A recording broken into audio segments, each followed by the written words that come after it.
Over the last couple of months, we've certainly been in a waiting period with the property and waiting till we can reapply for a mortgage. And it's not easy anytime you're waiting. Earlier this week, we decided what we needed was just to get out, to get some fresh air and to think and pray together. So we went and we did a walk, which is close by. It's one of our favourite short walks. It just takes a couple of hours. And it's a popular pilgrimage route, which climbs up about 2 miles from the town of Pizarra up to a statue of Jesus on top of a hill. If you think the statue in Rio de Janeiro, it's kind of that sort of statue, but a lot smaller.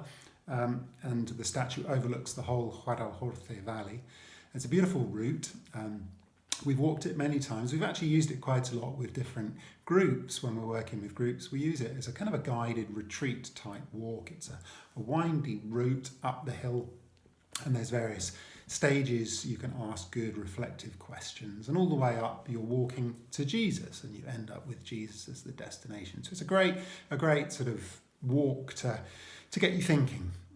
So as we were walking, we were talking, and we were just thinking about where we're at right now regarding the property. And there was one stage of about probably half a mile of shade. And we decided as we walked through this cooler, shady area that we wouldn't talk, we would just have some silence. And as we walked, we would just consider the things that we know God has put in our hearts as desires that we can be certain about. And then as we came out of the shade, we talked about those things, and we both said very similar things. We both knew that we want to work closely together. We both know we have a deep desire to own property and to have a place where we can offer hospitality to other people.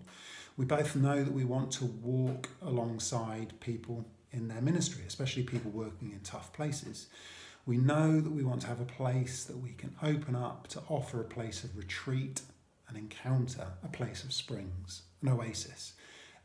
We know that we've received many confirming words from other people, and we've received incredibly generous giving over the last half year.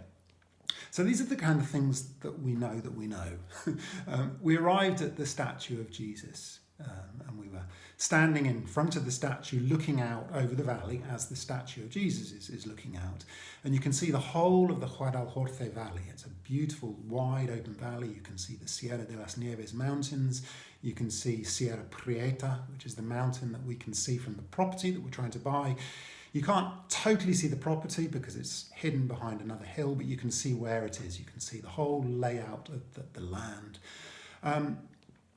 And as we sat there and stood there in front of this statue, firstly, we could totally imagine bringing groups of people on this very walk. We could imagine bringing people from that property on debrief walks, on processing walks. And it was wonderful to be standing there thinking and praying and realising that this statue of Jesus, metaphorically Jesus himself, is looking out over this area, is actually looking out over our property. And as we sat in front of the statue at one point, it was a real uncanny feeling that Jesus is behind us, that Jesus has our backs, that Jesus is with us in this and is looking out over this whole expanse of valley, indeed over this property that we're trying to buy.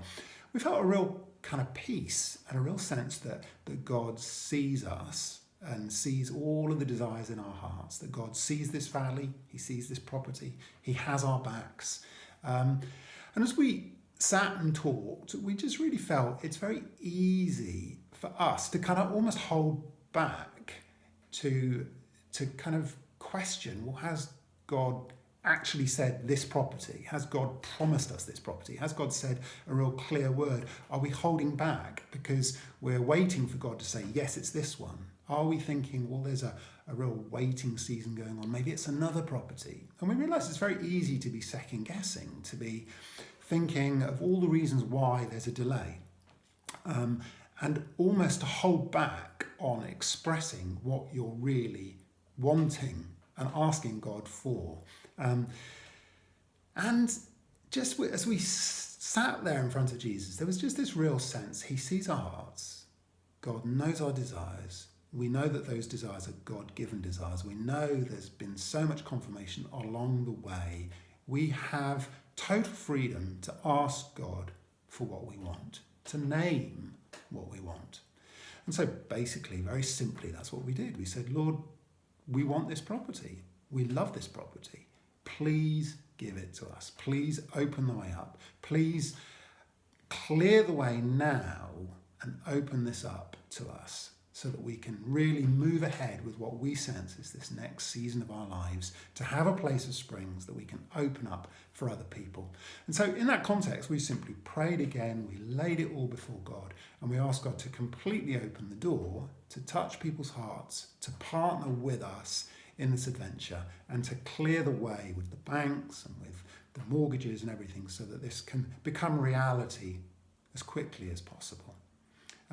So we returned back to the car, really encouraged, and with a real sense that actually what we want to be doing is very similar to what we had just been doing. We want to walk with people on the trail that they're on. We want to accompany them on their journey, accompanying them to Jesus, to find refreshment and words of affirmation over them and over their lives, and that ministry is what we're walking into. And so we're simply trying to align ourselves with what we feel God has placed in our hearts, and at the same time we're saying, Lord, this is what we want, this is what we're asking you for now, so please open the door.